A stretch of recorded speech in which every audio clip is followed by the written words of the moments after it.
Здравейте! Как сте? Как е настроението ви?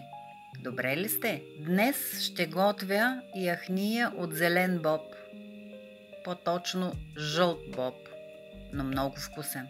Домашен. Да започваме. Сложила съм мазнина, сложих лука.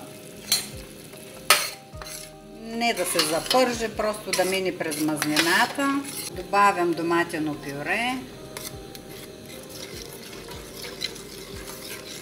Помесвам.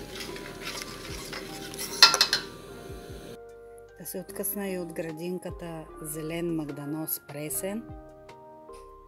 Още е малък, но се надявам да порасне скоро.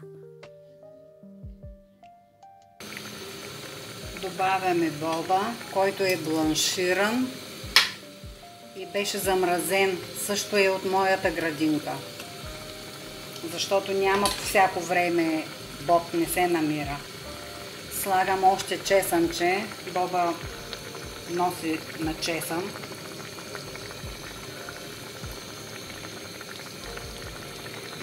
Слагам сол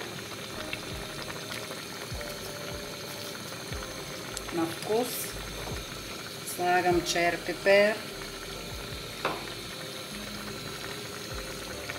и заливам с вода.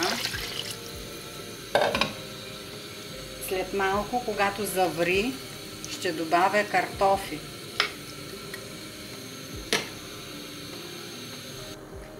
Яденето завря. Боба е почти сварен, понеже е бланширан, така че не иска много да ври. Добавям и картофките.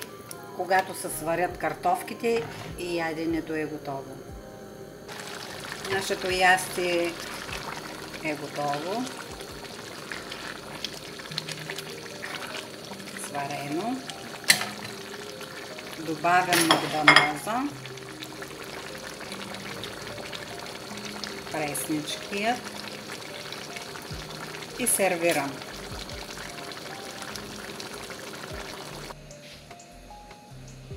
Моето ястие е готово, сервирано.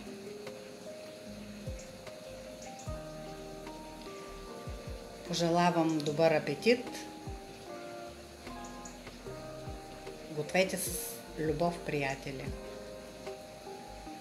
До скоро и до нови вкусни рецепти.